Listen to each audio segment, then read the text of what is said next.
আসসালামু আলাইকুম। একটা ঝাল পিঠার রেসিপি নিয়ে আসলাম। ঝালপুরি প্রথমে কিছু সবজি, শাক এবং কুচি করে নিছি এবং গাজর কুচি করে নিছি, মরিচ কুচি করে নিছি, ধনিয়া পাতা কুচি সব ভালো করে কুচি করে নিয়ে স্বাদ মতো লবণ, তারপরে স্বাদ মতো হলুদের গুঁড়া, আপনাদের স্বাদ মতো একটু মরিচের গুঁড়া নিলাম এবং স্বাদ মতো একটু আদা বাটা, স্বাদ মতো একটু রসুনের বাটা, স্বাদ মতো একটু জিরা বাটা। এগুলো ভালো করে মিক্স করতে হবে, মানে একদম হাত দিয়ে ভালো করে মিক্স, যাতে সবগুলো একসাথে মিক্স হয়ে যায়। এটা আমার ভালো করে মিক্স করা হয়ে গেল। এই যে মিক্স করে ফেলেছি। এখন আমি এর ভিতরে 2টা ডিম দিয়ে দিলাম, মানে আমার যতটুকু প্রয়োজন আমার স্বাদ মতো 2টা ডিম নিয়ে নিলাম এবং ডিম দিয়ে আমার মশলাগুলো ভালো করে মানে মিক্স করে নিলাম। সুন্দর করে মশলা এবং সবজি এবং ডিম সুন্দর করে মিক্স করে নিলাম। এই তো আমার মিক্স করা প্রায় শেষ। এখন স্বাদ মতো আটা, আমি ময়দা দিয়ে বানিয়েছি অবশ্যই। এই তো স্বাদ মতো ময়দা নিয়ে নিয়েছি এবং ময়দা দিয়ে এগুলো ভালো করে মিক্স করতে হবে। চামচ দিয়ে হবে না, হাত দিয়ে করা লাগবে। এই যে আমি হাত দিয়ে শুরু করে দিয়েছি মাখা করা। হাত দিয়ে ভালো করে মিক্স করতেছি। এবার সুন্দর করে ছোটো ছোটো করে লেচি কেটে নেবো। এই তো ছোটো ছোটো করে লেচি কেটে নিচ্ছি। লেচি কেটে নিয়ে এই তো আমি লেচি কাটা এই যে এরকম করে ছোটো ছোটো করে লেচি কেটে নিলাম। এবার এই লেচিগুলো একটু পিড়ে বেলুন দিয়ে ছোটো ছোটো করে পরিবর্তন করে বেলবো।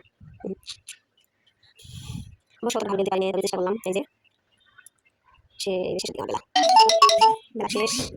এই যে আমার মানে ঝালপুরি সবজি দিয়ে ঝালপুরি সাইজগুলো এরকম হবে। এখন তেলে ভাজবো। কয়টা হালকা তেল ছিল অবশ্য, আমি পরিমাণ মতো তেল দিলাম। কয়টা হালকা গরম করে পরিমাণ মতো তেল দিলাম।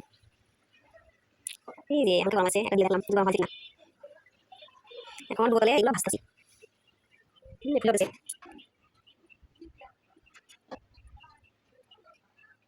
আর কত সুন্দর দেখতে, এবং সবজিগুলো গাছগুলো সব সবজি দেওয়া আছে না, অনেক সুন্দর দেখতে হয়েছে। এই যে কত সুন্দর।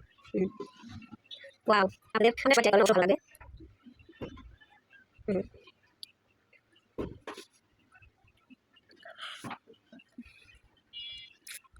ভাজতে আছি ভাজতে আছি।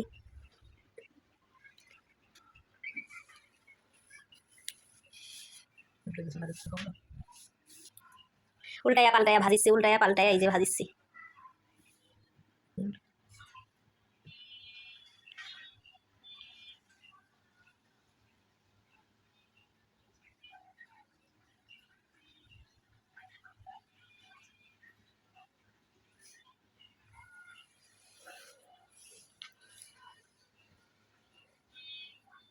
এই যে আমার পিঠার ফাইনাল লুক।